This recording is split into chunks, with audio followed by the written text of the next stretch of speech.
All right, so are you ready to like really dive in today? I am. Because we're going deep on Ralph Waldo Emerson's Self-Reliance. Oh, yeah. This essay, it's from 1841, but it's crazy how relevant it still is. And we've got excerpts from 2 different audiobook readings to really like break it all down. Very cool. I'm excited to get into this. Me too. This is some like seriously mind-blowing stuff about, being your own person, trusting yourself, and like living a life that is really true to you. Right on. So are you ready? Yeah, I'm ready. Let's do it. Okay, awesome. So what I find really fascinating about Self-Reliance is how Emerson just like straight up challenges us to think for ourselves. Yeah. Even when it means like going against what everybody else is doing or thinking, he's not messing around. He just puts it all out there right from the start. Yeah, he does. It's so interesting how he does that. Right, like that opening line. To believe your own thought. That is genius. It's so powerful, and especially for the time when he was writing. Sure. So what was going on in America back then that would made this such like a radical idea? Okay, so picture this. It's the 1840s. America's still a pretty new country, and there's this huge emphasis on like conformity and tradition. People were expected to follow the rules, especially when it came to like, religion and just how you're supposed to behave in society. And Emerson comes along and is basically saying, forget all that. Trust your own instincts. Yeah. Your own thoughts actually have value. It's like he was giving everyone permission to like break free from the expectations. Yeah, exactly. But he goes even further, right? He uses this super vivid image of the trumpets of the Last Judgment. Yeah. Echoing our own thoughts. Wow. It's intense. Yeah. It's almost like he's saying that our individual thoughts are like that powerful, like that significant. They are important. What do you make of that? I think it shows just how much Emerson believed in the inherent worth of each person. Yeah. He's not just saying think for yourself. He's saying your thoughts are important. They have the power to change the world. I love that. Okay, and that leads us to what is probably Emerson's like most famous quote, trust thyself. Every heart vibrates to that iron string. Such a good quote. But he's not just like, giving us a feel-good slogan, right? No, definitely not. What's the like deeper meaning behind this idea of self-trust?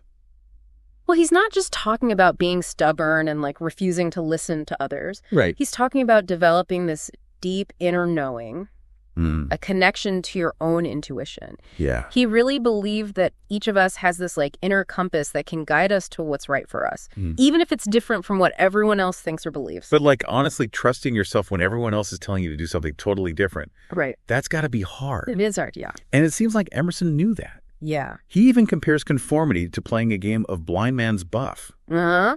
He says that it makes us weaker as individuals and it keeps us from seeing the world clearly. Yeah. I see that. What do you think about that? He's got a good point there. Yeah. He's not just saying that conformity is bad because, like stifles creativity or individuality. He's actually saying that it literally distorts how we see the world around us. Right. When we're always trying to fit in. We actually lose sight of who we really are and what we actually believe in. So being a nonconformist, which Emerson's clearly like advocating for, comes with a price. Right. It does. It does. And he seems to know that. He's not sugarcoating it. He's like straight up saying that you will face criticism. You might be rejected when you choose to go your own way.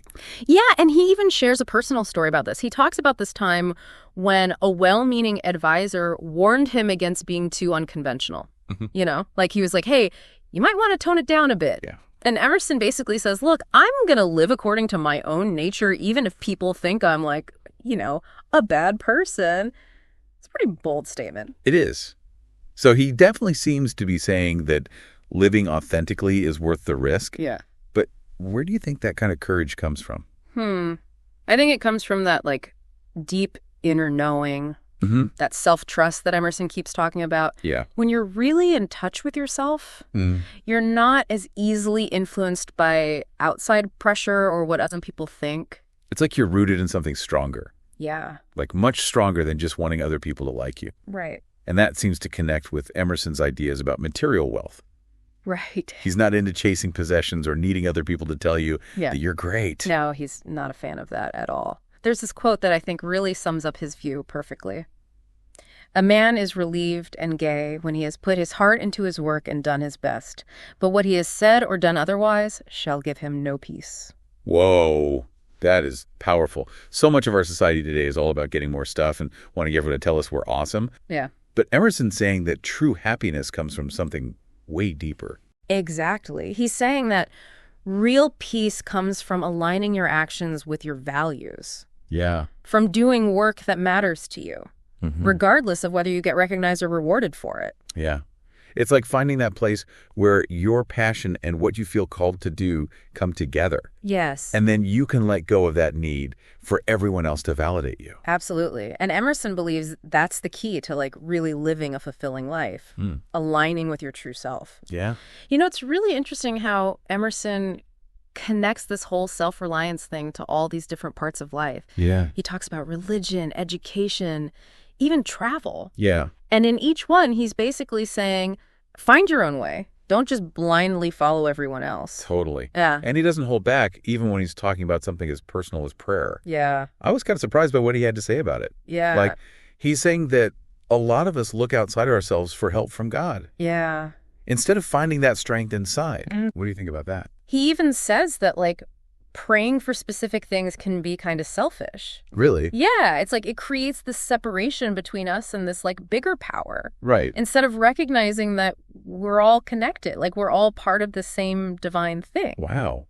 It's like a whole different way of thinking about prayer. It is. It's not about asking for favors. Right. It's about tapping into something way bigger than ourselves. Exactly. And he applies the same idea to things like regret and feeling sorry for others. Huh. He says dwelling on the past or getting caught up in someone else's sadness doesn't really help. Yeah. Instead, he's like, focus on action, empower yourself, and help others find their own strength. Okay, so true strength comes from being self-reliant and then helping other people become self-reliant too. Yeah. That's kind of a different message than what we usually hear, right? It is. And he uses this image of the self-helping man. He says this guy attracts admiration and respect, not because he's trying to, but because he doesn't need it. So it's not about needing people. No. It's about being the person that people need. Yeah. Whoa, that's a huge idea. It is. It flips everything on its head. Right. It's not about wanting validation. Nice. It's about being that source of strength. Exactly. For yourself and others. That's tough. It is a challenging concept. Yeah. But I think there's a lot of wisdom in it. Yeah. And then he starts talking about travel, which seems kind of random in an essay about self-reliance. Yeah. But I guess he sees it as another way we try to get validation from outside ourselves. Yeah, totally. He's not saying don't travel. Right. But be careful about why you're doing it. He has this great image of someone going all the way to Rome and then realizing that their giant, their true self was with them the whole time. Like, you can't run away from yourself. No. You can go to all these amazing places, but really finding yourself is an inside job. Yeah, absolutely. And the answers we're looking for are already within us. It's not about the place. Yeah. It's about you. Exactly. Emerson is really turning a lot of our ideas upside down. Yeah, he is. Even when it comes to education, he seems to think that the traditional school system is too focused on copying instead of helping people develop their own unique talents and ideas. He definitely has some strong opinions about that. Yeah. He doesn't think just following a set curriculum and memorizing facts is going to make you a better thinker. Right. He wants us to really engage with ideas, question what we're told, and think for ourselves. There's this one line that really gets to me. Insist on yourself. Never imitate. It's like he's saying true creativity comes from embracing what makes you unique, Totally. not from trying to be like everyone else. And he uses some amazing examples to prove his point. Oh, yeah. Like what? He's like, who could have taught Shakespeare or Franklin or Washington? Right. His point is that every great innovator, every great artist brought something totally unique to the world. Yeah. Something that couldn't have been taught or copied. It makes you think about how important it is to nurture your own talents and your own point of view. Yeah. But Emerson doesn't stop there. He also has some pretty harsh things to say about societal progress. He does. He says that society never advances and that for every step forward, we take a step back. Wow. That sounds kind of depressing. He was definitely a complex thinker, Yeah, and he wasn't afraid to challenge the way people thought. right. But I think his critique of progress is about more than just being pessimistic. Okay. He's not saying all change is bad. Okay. He's pointing out that we often lose something important when we gain something new. So it's about being aware of the trade-offs. Yeah, exactly. Yeah. He uses this really interesting comparison between a modern American guy with all his fancy clothes and gadgets and a naked New Zealander living a more basic life. Okay. He's not saying the primitive life is better. Right. But he's asking if maybe we've given up something important. Like our connection to nature or our physical strength, all in pursuit of material progress. He's making us wonder if our idea of progress is even right. Yeah. Like, does it actually make things better? Right. And he applies this to other areas too. Like, he asks if our reliance on technology has messed up our memories and our ability to think for ourselves. Yeah. He even questions whether organized religion with all its rules and rituals has really made us better people. It's a lot to think about. It really is. He's asking us to look at the very foundation of our society and question our values. Yeah. He wants us to examine what we really value and whether we've lost sight of something important in our search for comfort and convenience. Okay, but how do we balance this critique of society with actually living in it? Right. Like, we can't just become hermits and live totally isolated lives. True. Emerson isn't saying we should do that. No. I think he's saying find a balance between being part of the world but also staying true to your own inner compass. So it's like recognizing the limits of these external systems, but still finding ways to be a part of society in ways that matter to you. Exactly. It's tricky. Yeah. But it's important if you want to live authentically and make a real difference in the world. This reminds me of what he says about how even great figures like Caesar and Christ ultimately leave no class. Yeah. It's like he's saying true greatness doesn't come from fitting into these categories or institutions. Right. It comes from creating your own path and inspiring others to do the same. Yeah. True leadership doesn't come from conforming. Right. It comes from going beyond those structures. It's kind of crazy how much of what Emerson was writing back in the 1840s still applies today. Yeah. It's like he could see into the future. Yeah, he was ahead of his time. Like, if he could time travel to right now and see our social media feeds, what do you think he'd say? I think he'd have a lot to say about that. I bet he would. He might see our obsession with social media as a perfect example of what he calls the want of self-reliance.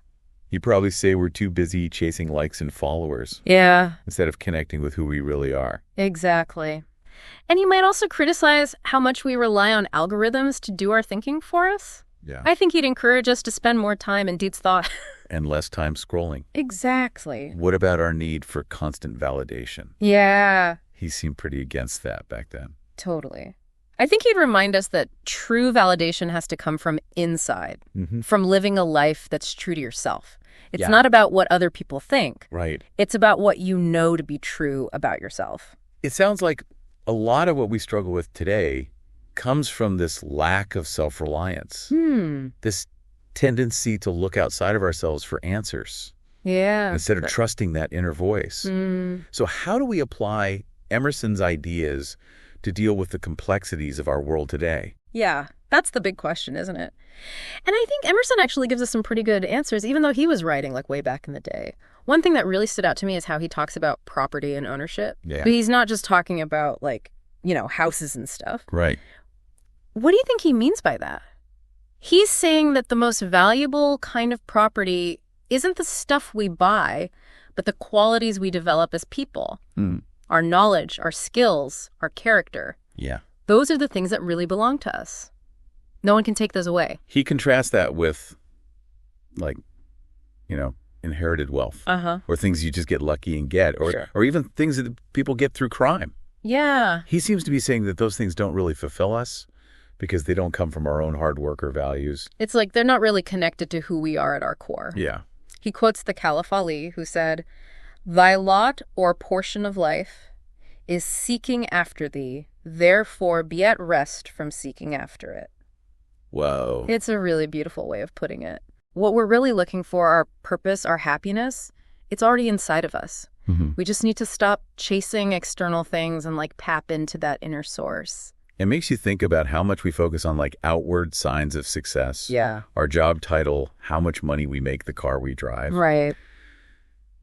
Emerson would probably say all that is just distracting us from what truly matters. Absolutely. He'd probably tell us to focus on building up our inner resources. Okay. Our character, our creativity, our ability to love and care for others. Those are the things that truly enrich our lives. Yeah. And the lives of everyone around us. To find work that feels meaningful. Yeah. Regardless of whether you get rich or famous from it. Right. And to build real relationships. Yes. Based on like mutual understanding and respect. Yeah. That's the real treasure. It is. There's this part where Emerson compares society to like a joint stock company where we kind of trade in our individuality for security. It's a little scary. But I think he's trying to get us to do something about it. What do you think? I agree. He's challenging us to break free from being so dependent on these systems. Yeah. To take back our power as individuals. Yeah. He believes that we're stronger when we stand on our own 2 feet, when we trust our gut and don't let other people's opinions control us. He makes this awesome analogy of like a man standing up straight versus a man standing on his head. Yeah. He's saying that when we rely on things outside of ourselves, it's like we're upside down. Right. Off balance and weak. Yeah. But when we tap into our own inner strength, that's when we can stand tall and face the world with confidence. And purpose. He even says that when we fully embrace self-reliance, we become like a cause, a country, and an age. Wow. Like we have the power to change the world around us. That's a pretty amazing vision of what we can achieve when we believe in ourselves. It is. And he finishes by talking about how we can like stun and astonish the world just by being our true selves.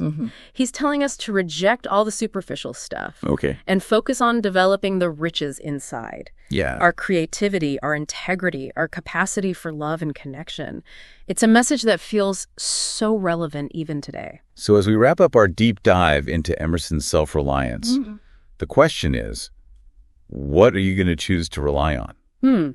The opinions of everyone else or the strength you have inside yourself? Emerson's challenge to us is to trust thyself and have the courage to be yourself. It's a journey. It is. But it's so worth it. Well said.